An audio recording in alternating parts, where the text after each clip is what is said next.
Olá, seja bem-vindo ao nosso canal Fits TV. Mais uma vez é um prazer ter você aqui. Se você não é inscrito, considere se inscrever, porque aqui nós falamos sobre temas bíblicos, né? Temas da psicologia e aquilo que Deus nos direcionar. E hoje eu quero deixar um rápido texto para a nossa reflexão que se encontra em 2 Timóteo, capítulo 1, verso 1 em diante.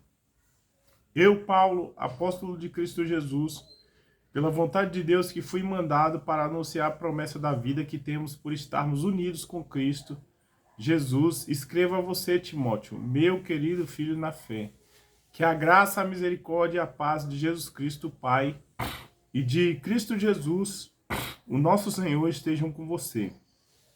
Todas as vezes que lembro de você nas minhas orações, me lembro de você nas minhas orações de dia e de noite, eu agradeço a Deus, a quem sirvo, com consciência limpa, como também os meus antepassados serviram. Só até aqui. Note que é muito interessante que nessa carta, Paulo está no fim do seu ministério. Ele já havia sido condenado por Nero, mas ele não fala sobre o seu problema.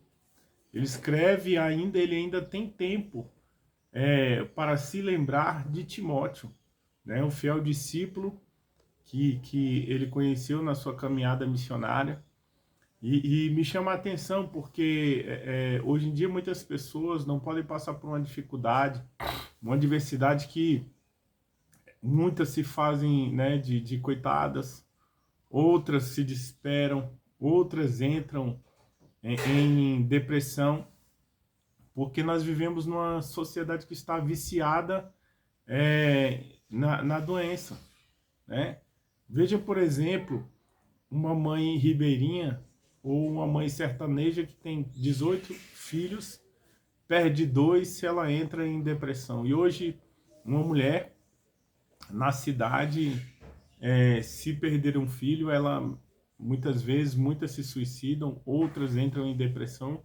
Não estou aqui menosprezando ou diminuindo a gravidade do problema, mas estou falando que, por exemplo, hoje, se uma pessoa é irresponsável, ela não consegue, por exemplo, guardar horários, ela não é organizada nas contas, ao invés de ela se organizar e procurar crescer, ela vai procurar um psicólogo, um, um diagnóstico de transtorno de ansiedade, transtorno obsessivo compulsivo, e hoje se inventou hoje já se inventaram tantos nomes para tantos tipos de problemas, né?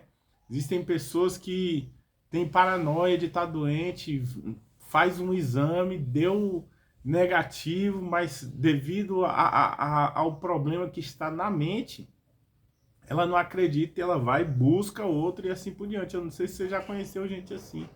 Mas Paulo aqui, ele está preso e ele não se faz de coitado, pelo contrário, ele pensa no próximo. Eu acho que o segredo para a vida é esse, né? Nós tirarmos a atenção de nós mesmos e nos voltarmos para abençoar o próximo. E como que nós podemos abençoar o próximo? E Paulo aqui, ele fala, eu, Paulo, apóstolo de Jesus Cristo, pela vontade de Deus.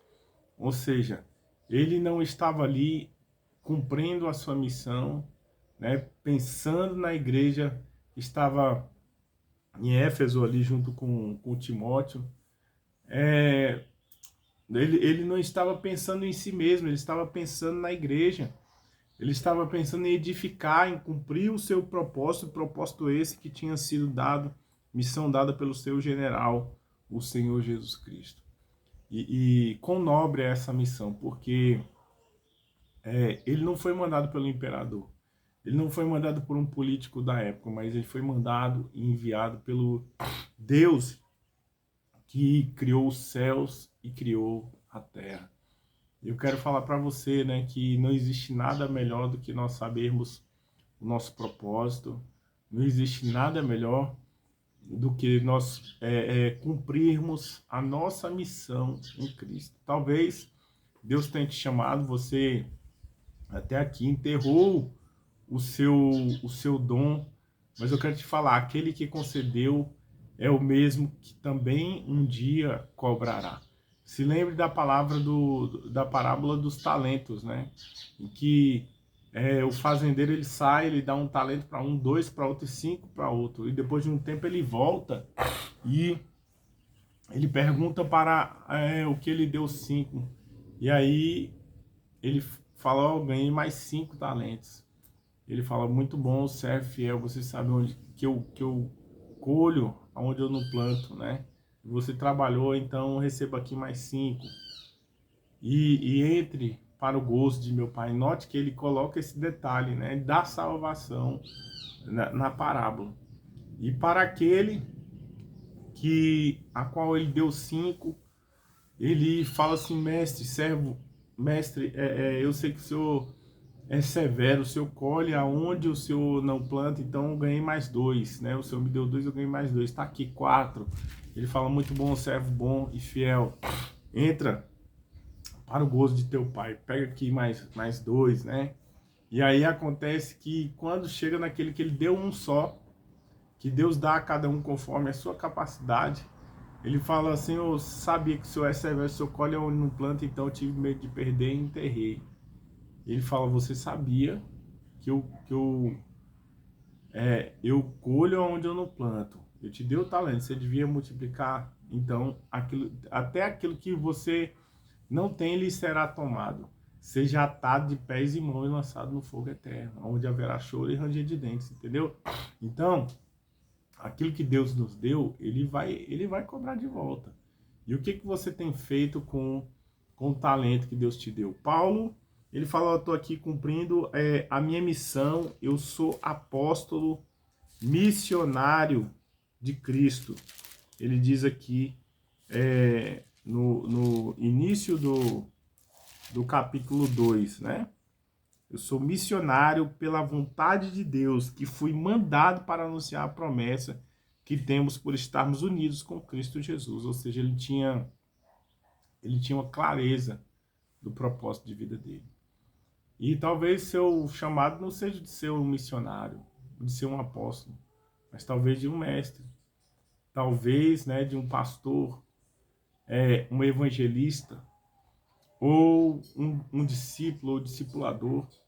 E eu te pergunto, o que você tem feito com o chamado que Deus tem colocado na sua mão? Porque ele fala, eu estou aqui pelo mandado de Cristo, né? E por estar unido com Cristo. E eu escrevo para você, Timóteo, meu querido filho na fé. Veja que Paulo se preocupa com Timóteo, né?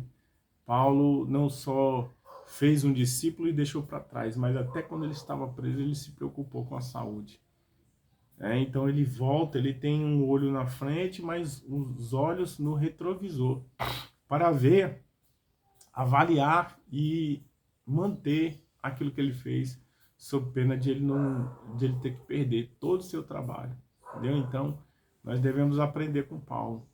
Devemos nos importar não só com a obra que nós estamos fazendo, mas em edificar a fé de outras pessoas às quais nós já pregamos a palavra de Deus, né?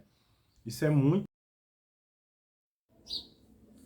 Então nós podemos ver que Paulo, ele deseja ali ao seu discípulo, né, mesmo preso em cadeia, o melhor, que é a graça. Ele fala assim, ó, que o favor de Deus esteja contigo, que a misericórdia do Senhor esteja contigo, que a paz que excede a todo entendimento, né, a paz de Deus Pai, de Jesus Cristo esteja contigo. Eu não vou entrar no mérito e explicar cada um desses pontos aqui agora, mas eu quero dizer para você que o melhor que nós podemos desejar para aqueles aos quais nós já pregamos a palavra é justamente o favor, porque nós não caminhamos, nós não rompemos sem o favor de Deus. Nada podemos fazer se o favor de Cristo não estiver conosco. A própria palavra de Deus vai nos dizer o seguinte, sem mim, eu sou a videira verdadeira, vós os ramos, né? E sem mim nada podeis fazer. Quantas pessoas querem avançar no seu casamento, na sua empresa, na sua vida espiritual, né? Sem estarem em Cristo. Eu quero dizer que a nossa suficiência em todas as áreas está em Jesus Cristo. E quando nós tentamos agir com a força dos nossos braços, nós fazemos igual Pedro. Vamos lá pescar profissionais pós-graduados e não tem resultado nenhum. Mas quando Cristo fala, ó, pega a rede, sob a direção da minha palavra, lança as redes, então nós temos resultado. Porque quando Deus ele nos dá a palavra e a direção, é porque ele já garantiu também o resultado. Quando ele permite o problema, é porque ele já proveu a solução, entendeu? Deus sabe do início, meio e fim. A nossa visão ela é limitada. Nós só podemos estar em um lugar ao mesmo tempo, dentro do tempo Cronos, né? Ou no passado, ou no presente, ou no futuro. Mas Deus está em todos, Ele está na eternidade, né? Ele detém o controle de todas as coisas. Que nós venhamos aprender a confiar em Deus, como Paulo confiou. Então fica aqui o nosso abraço. Se você não é inscrito, se inscreva no nosso canal e até o nosso próximo vídeo.